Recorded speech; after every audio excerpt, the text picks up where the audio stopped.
Hey, boys and girls, this book is called Introducing Europe.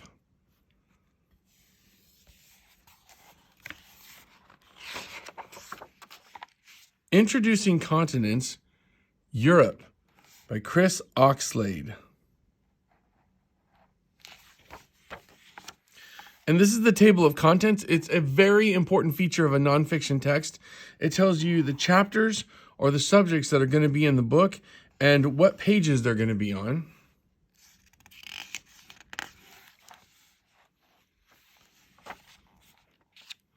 These are some other features of nonfiction text that are important. A lot of times you'll see a map in your nonfiction text, and this is highlighted in green right here because this area is the continent of Europe. So you'll see that there's Antarctica, Australia, Africa, Asia, Europe, South America, and North America.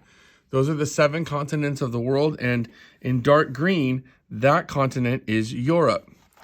Another feature of nonfiction text that you'll see a lot is charts or graphs that give you information. And this is Europe Fact File. And it says the area is 3,837,081 square miles. The population is 740 million. The number of countries is 49. The highest mountain is Mount Elbrus at 18,510 feet, and the longest river is the Volga River at 2,229 miles. About Europe. Europe is one of the world's 7 continents. A continent is a huge area of land. Europe is the second smallest of the continents. The eastern side of Europe is called Asia, the largest continent. The Atlantic Ocean lies to the west of Europe. The Mediterranean Sea lies to the south. To the north is the Arctic Ocean. There are many islands in these oceans that are part of Europe.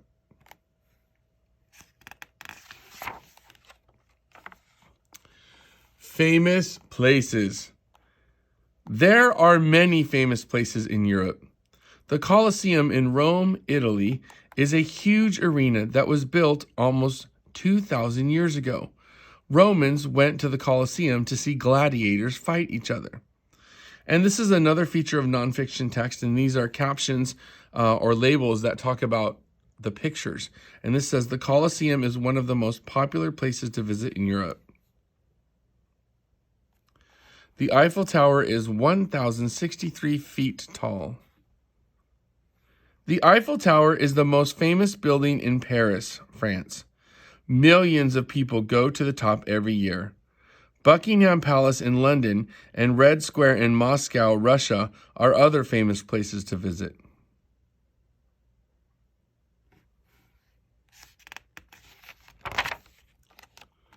Geography. There are many mountain ranges in Europe. The Alps are more than 700 miles long. They stretch from France to Austria. Europe's highest mountain is Mount Elbrus in the Caucasus Mountains. Mount Blanc is the highest mountain in the Alps. There are some active volcanoes in Europe. Mount Etna is on the island of Sicily in Italy. It erupts every few years. There are more than 30 active volcanoes in Iceland. There are also hot springs and geysers. This photograph shows one of Iceland's volcanoes erupting.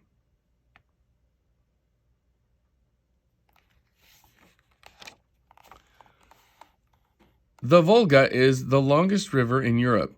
The Rhine and the Danube flow through the middle of Europe. Ships carry cargo between cities on these rivers. The Danube flows through 9 different countries. And here's a little map that shows you. You can see the rivers labeled in there.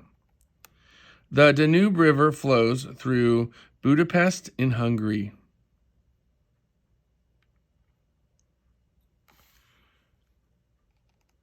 Chillon Castle stands on the shores of Lake Geneva in Switzerland. Europe has many large lakes. Lake Ladoga in Russia is the largest lake. It is 136 miles across. There are beautiful lakes in the mountains of Switzerland and Italy. Finland has thousands of lakes.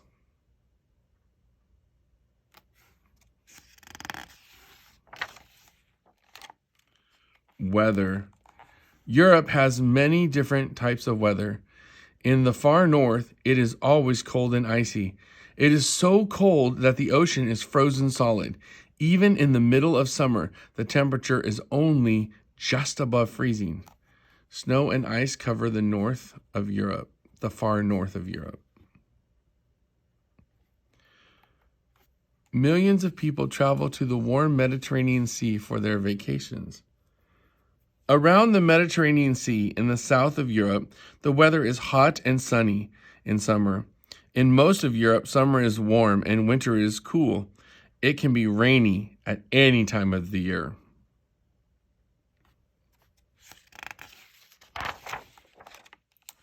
Animals. Polar bears, seals, and reindeer live in the cold Arctic parts of Europe. Wolves, bears, deer, and foxes are some of the animals that live in the huge forest in the north of Europe. Arctic foxes grow a thick white coat in winter. The great spotted woodpecker lives in Europe's woodlands. Golden eagles fly in Europe's hills and mountains. Beautiful flamingos, pelicans, and many other types of birds live in the delta of the Danube River. Otters live in the rivers, lakes, and along the coast.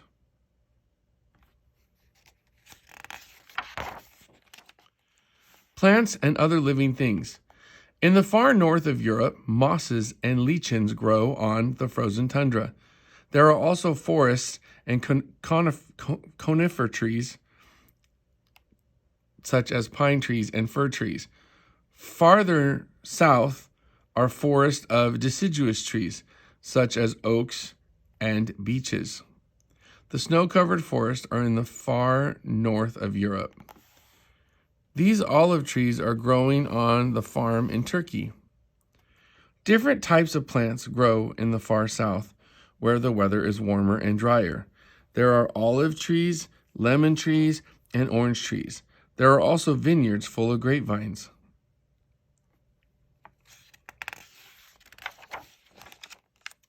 People.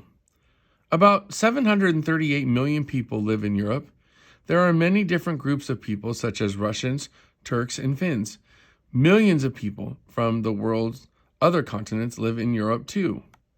People from different parts of the world mix together in European cities. Most countries in Europe have their own language. In some countries, different groups of people speak different languages. People in Switzerland speak German, French, or Italian. In the southwest of France, the road signs are in French and a language called Basque.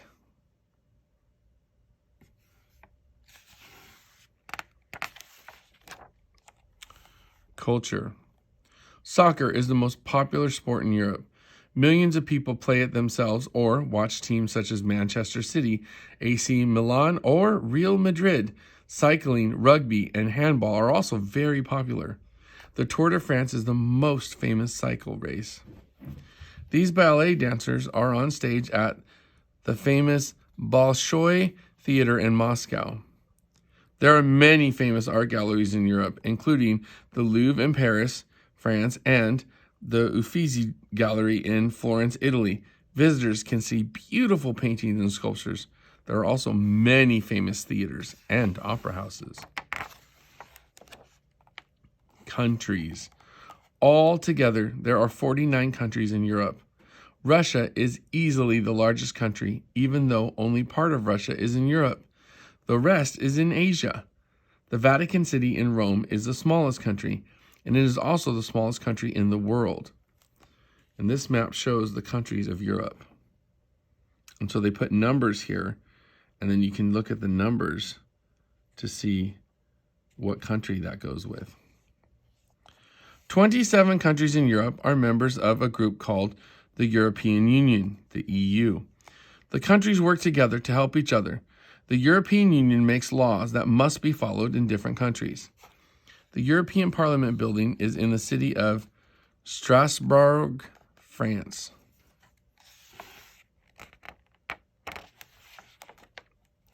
Cities and countryside. There are many big cities in Europe. London, Moscow, and Paris are three of the biggest. They are the capital cities of the United Kingdom. Russia and France. Only 1/2 of the city of Istanbul in Turkey is in Europe. The other half is in Asia. There are ancient buildings in Athens, the capital city of Greece. Wheat is harvested at the end of summer. In the countryside, farmers grow crops and raise animals such as cattle, sheep, and pigs. Wheat is the most common crop. It is used to make bread and pasta. In the far north of Europe, it is too cold to grow crops. Natural resources and products. Europe has many natural resources. Wood is harvested from the forest of northern Europe. New trees are planted to replace the ones that are cut down. Coal is an important fuel. It is dug from the ground in Russia, Germany, and Poland. This oil rig in the North Sea pumps oil from under the seabed. Models show off the latest fashion on the runway during London's Fashion Week. There are many car-making factories in Europe. Famous makes of cars made there are Volkswagen, BMW, and Audi. There is also a big fashion industry. Fashion shows take place in Paris, Milan, and London. Fun facts. The Caspian Sea is the world's biggest lake, but it is called a sea because it is full of salt water. The coast of Norway has many deep valleys filled by seawater that reach far inland. They are called fjords. Fjords. Venice is a city in Italy that is built on islands. There are canals instead of streets, and people travel around by boat. In some parts of the Netherlands, the land is below the level of the sea. The water is held back by giant banks and dams. Quiz. Which is the longest river in Russia? Number 2. Which two countries are half in Europe and half in Asia? 3. What is Etna and where is it? What is the most popular sport in Europe? This is the glossary. It's important words that you need to know in this book. Active volcano, mountain with a hole in the top that ash or hot melted rock comes out of. Arctic, area of Earth around the North Pole where it is always cold. Arena, building where sports events and other events are held. Cargo, anything carried by a ship, truck, or plane, such as coal, oil, stone, or goods such as cars, fridges, or computers. Continent, one of the 7 huge areas of land on Earth. Deciduous, trees that lose its leaves in winter. Delta, area shaped like a triangle where a river splits and flows into a sea or ocean. Geyser, natural fountain of hot water and steam made by hot rocks under the ground. Lichen, simple plants that grow on the bark of trees, on rock and on walls. Mountain range, large group of mountains. Natural resources, natural materials that we use, such as wood, coal, oil, and rock. Tundra, large area of flat land with no trees near the Arctic. So this is the glossary. This is an important feature of a nonfiction text because it tells you important words that are in the book and it gives you their definitions. These are books that you can read if you want to learn more about Europe, and these are websites that you can go to if you want to do some research about the continent. This is the index. It's another important feature of nonfiction text.